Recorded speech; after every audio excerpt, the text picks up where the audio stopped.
Well, good morning. Today at Highlandshire, we're going to do something that we should have done almost 3 years ago. Welcome to my 1987 Dodge Colt Vista 4x4. This is something Dodge did in the MitsuMopar days.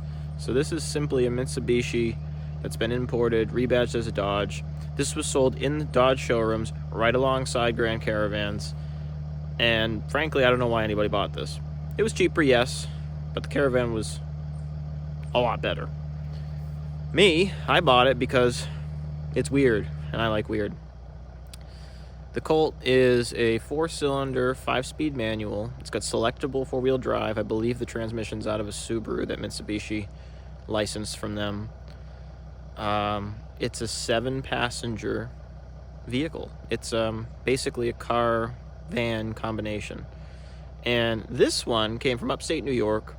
It was parked in the mid-90s. I think I'll figure out once we get the snow cleared off. I want to say 94, so it was on the road not very long. It's got 147,000 miles on it, and the clutch failed. Apparently a common problem with these, the pressure plates are no good, and the little fingers and the springs fail, so there's no pressure on that clutch, and the clutch just slips. I've experienced that firsthand trying to move this thing 3 years ago.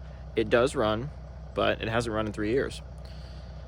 It's here at Dad's property, and we need to get it up into the lift. We need to get it working. We need to play with it, and then we need to get it sold. Because it's just, I'm doing it no good sitting there like that, and it's just, I think it's too cool to let it go to scrap. It's not too rusty. It didn't spend too much time on the roads in New York. It's actually got a great body underneath it. It actually has a good interior in it too, since it's just not a lot of mileage wear. It was indoors, not a ton of sun fading and stuff. So yeah, let's get her fired up. On we go. So it's supposed to rain on me today, so I think first things first, we're gonna get this uncovered as quickly as we can and get it up top as quickly as we can. We're already working on an ice sheet here, but today's the time that I had to do it, so let's get it done.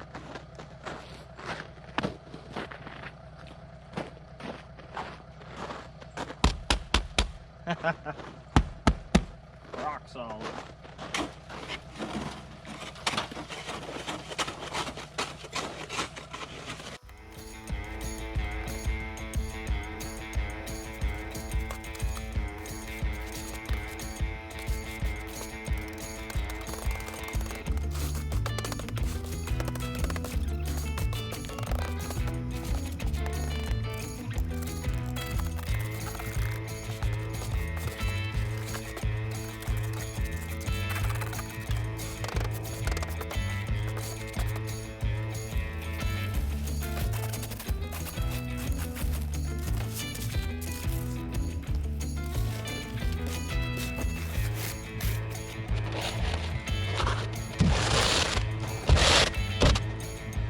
So here comes the coolest part, reverse opening hood.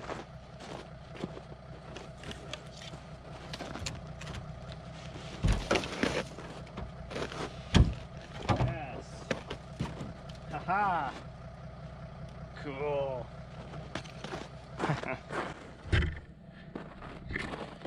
Check that out. Hee-hoo.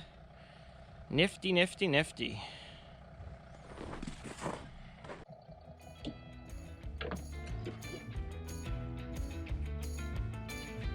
Crusty.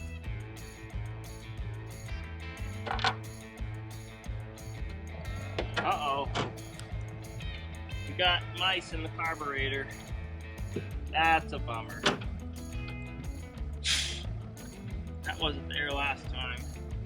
That stinks.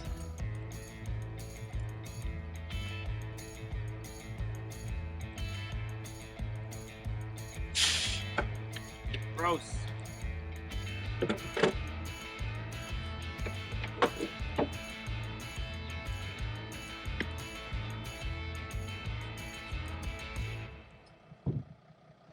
Alright, well, next steps, we gotta dig it out. I'm not gonna do that by hand. Let's go get the backhoe.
Okay, so that's nice and cleaned out. So next we have to get the booster pack set up and see about fueling this thing. So on we go. All right, so one thing we know for sure about the Colt is that the fuel filler neck, the tube is no good. And for whatever reason, the angle of the actual metal part of the fuel filler on the tank is so low, your fuel just dumps right out without that being correct. So we can't use the fuel tank. It does have a new fuel filter in it because the tank was nasty when I got it. We need to disconnect the inlet side of the fuel filter, and I brought some toys. We're gonna hook up my little snowblower tank, which is crystal clean inside. We could bypass the fuel filter, except getting to the nipple on the fuel pump is kind of hard to do, so it's gonna be easier to put this tube onto the inlet side of the fuel filter. So what we're talking about, when we open the hood, what we're talking about is that fuel filter right there. And the inlet is on the bottom of it. So once it's disconnected, I can rotate the filter around. That's no problem. And the pump is actually driven up on the engine. So we should be able to pull fuel from there really easily. Something like that. Well, not like that, but something like that. And hopefully drive this thing up to the top. Now the clutch issue is, well, it leaves a lot to be desired. You can get the clutch to stop slipping. I don't know if I can show you guys it well from this angle. Somewhere down there is the clutch slave cylinder. I'm trying to remember where. There it is. There. So that's the slave. That's the bleeder for the slave. And by releasing the bleeder manually, I can retract the clutch. And the reason this is a problem is, like I said, there's no spring pressure on the clutch plate. So just the hydraulics on the slave keep the clutch disengaged, which is annoying, but luckily the bleeder is easy to get to. We can crack it, and that'll cause the clutch to engage. I'm not sure what position it's in right now. I really don't remember when I parked it, if I had the clutch engaged or if I had the clutch disengaged. But, so here we are. I think I have sand coming. I don't know if you guys can hear that. Something big is coming. So maybe some sand for this road, because it's quite a thing. Beautiful, but icy. So anyway, let's get this hooked up and get the booster pack on here, see if she won't run.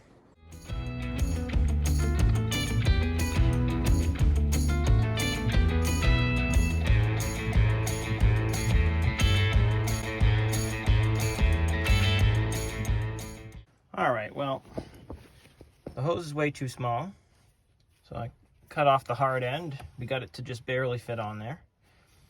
Time to fill this up. Get some battery on here and see if it won't start.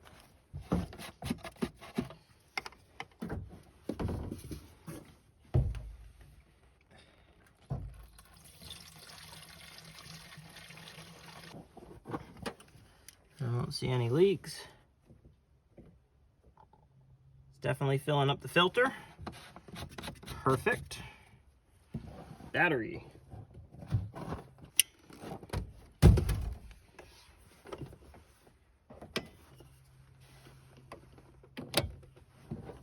All right. So like I said, we had a little bit of mouse action in there, but not a whole lot I can do about it. Luckily, they're right in the throat, so they're just gonna drop into the cylinders and get shot out the other side, so I'm not hugely worried about it. As long as they don't go into the actual jets of the carburetor, I don't care. So we'll give it a little bit of snort of gas, just because I know it's dry and I don't have a ton of battery. So let's see if we can't just tickle it. Probably give it too much. I'm sure I will. Oh, this is a bad idea, one-handed. Hold on. Oh, wait, look at that. The tickle has done it all by itself. Perfect. Well, let's see if it'll fire. Let's see what we get here. We can get ourselves in. Ooh. We're in neutral. We got a door buzzer. It's a good sign. Four-wheel drive's blinking at us.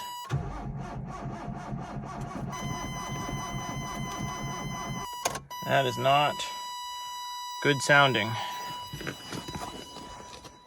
Really not a lot of battery at all.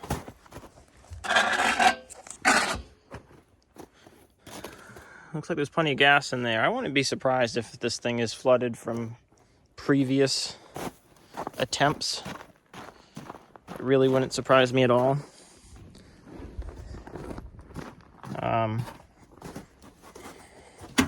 Because it was running really, really rich when it ran. Let's see about this. Oh, one-handed. Gentle. There we go. That's quite a bit. If that doesn't make it pop off, we have fouled plugs.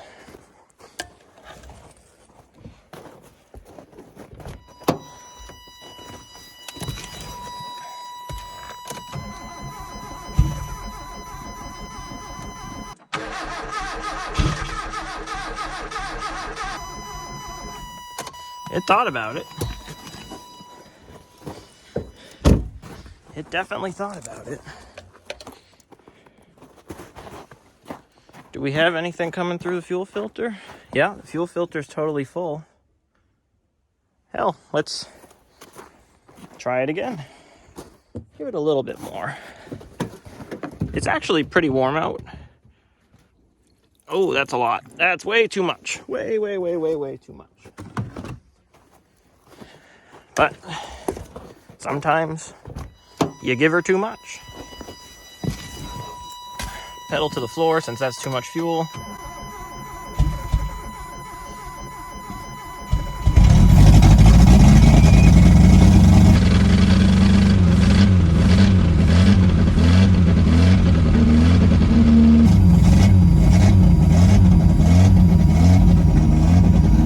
Let's see if we can drive.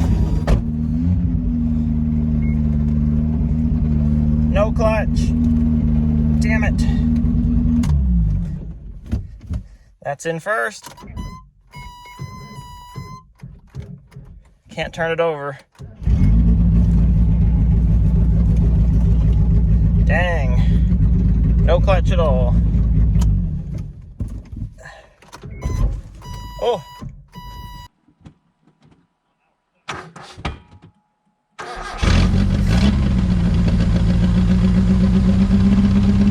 She wants to. Oh, now we're stuck. There we go.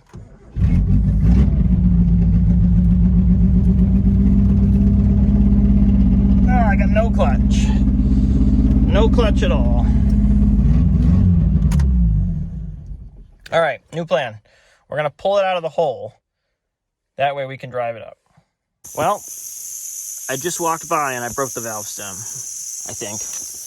That stinks. Oh, I fixed it. Never mind. I was nervous we're going to have a flat tire. All right, so I need to get a chain. I didn't bring one with me today, so let's head up top and get that.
Alright. See if we can't drive this thing out of here. Hopefully.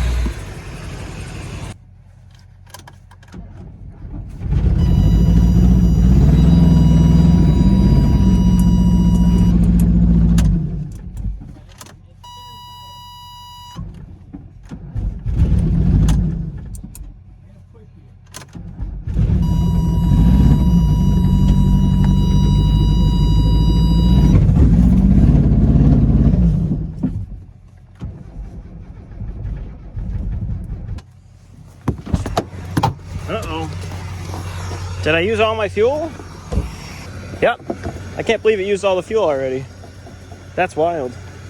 It's a tiny tank, though. Yeah, can you hold on? Say hi to the camera, Daniel. Hi, camera. It's and not in four-wheel YouTube. drive. It needs to be rolling to engage. This is Terry's Dodge Colt. Stuck in a snowbank. It would be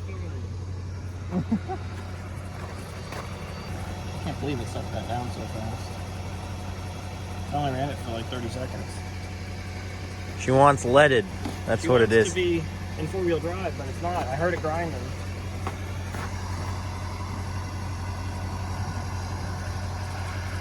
All right, I have to push you. I'll push you and film. Huh? Look at that. I'm a nice guy.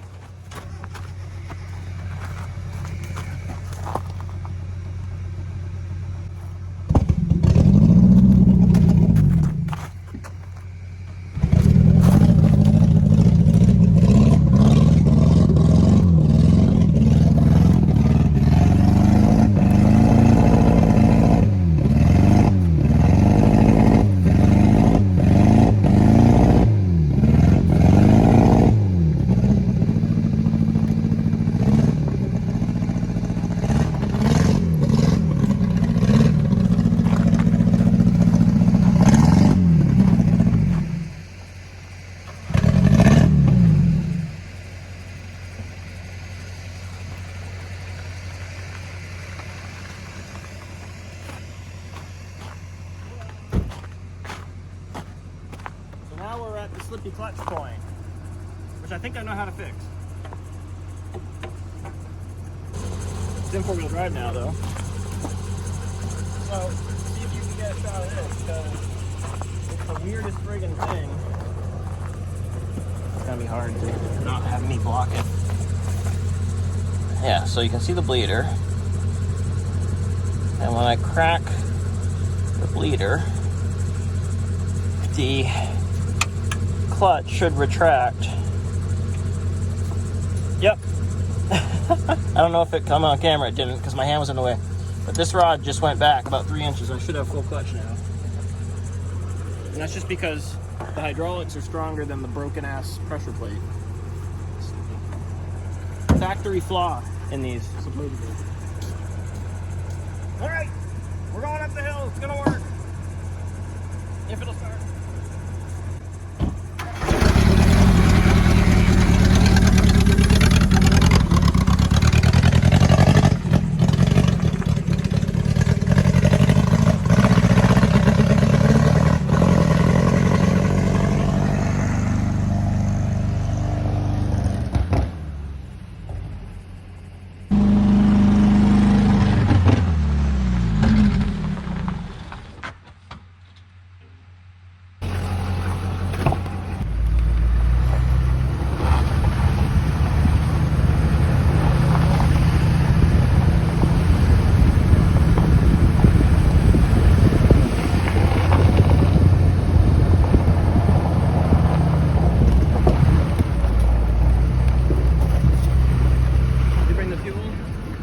Well, this is where we ran out of gas. So hopefully one more fill of the little tank will be enough to get me up there. Still.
Okay, we're in. The Colt's in.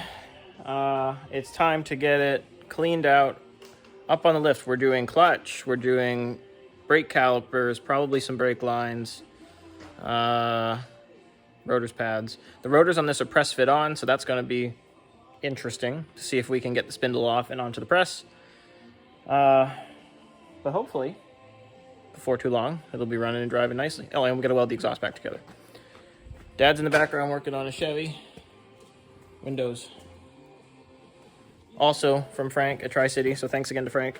And I'm going to put you guys on time-lapse because all I'm doing right now is getting a ton of junk out of here. I have hubs for the bus. I have 4 tires for this. That's the other thing we're doing is 4 tires. So I just got to start moving boxes. On we go.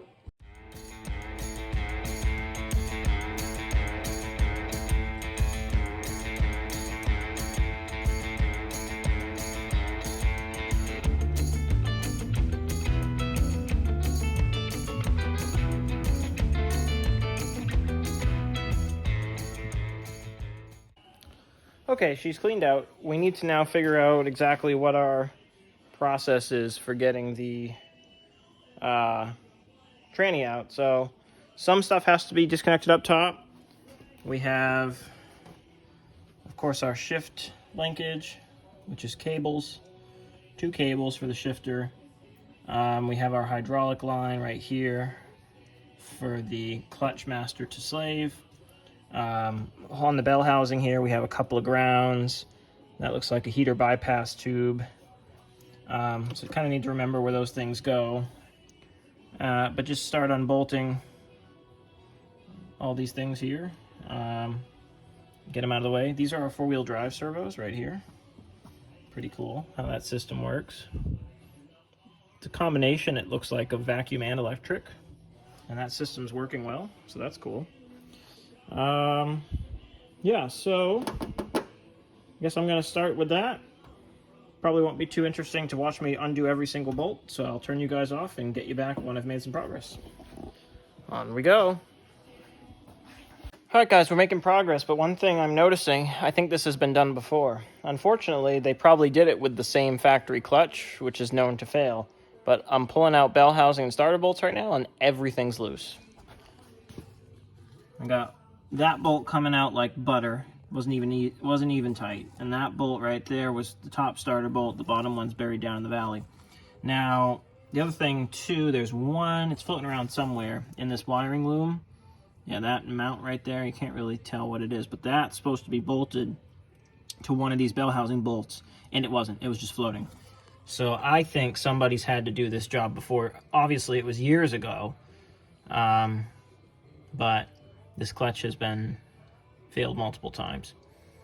So far, we're making good progress. Shifter cables are off. All the wiring's undone. So 2 starter bolts are out. This bell housing bolt, which also holds that clip on the bypass heating tube, is coming off. That one's coming after that. Then I have a little screw down here, right there. That's gonna just be like an inspection plate. That's gonna come off. And I think after that, we go up in the air. Oh, and I gotta do the hydraulic line on the slave. Get that thing out of there. But I think after that, we go up in the air and start tearing stuff out from the bottom.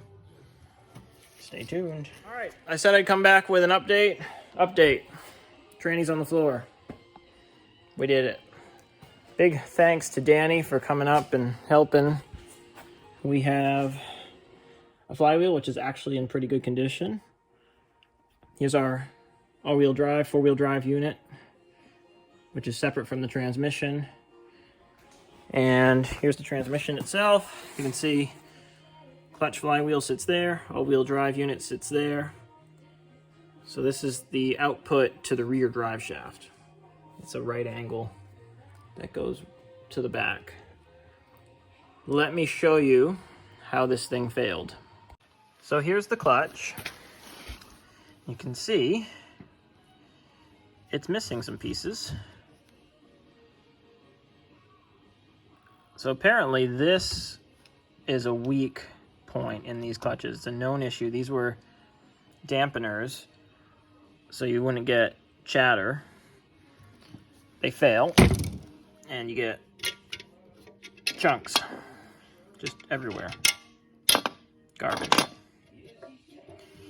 And then it makes it so the springs on the pressure plate can't release because they're full of chunks and actually bend. There's one bent one here. So that's why that's no good. And this is absolutely junk. Huge ridges. So we'll put the new one back in. In the process, we're gonna have new rotors, calipers. I've got hoses. I'm not sure if I'm gonna do them yet because these ones are okay. We're gonna fix the exhaust.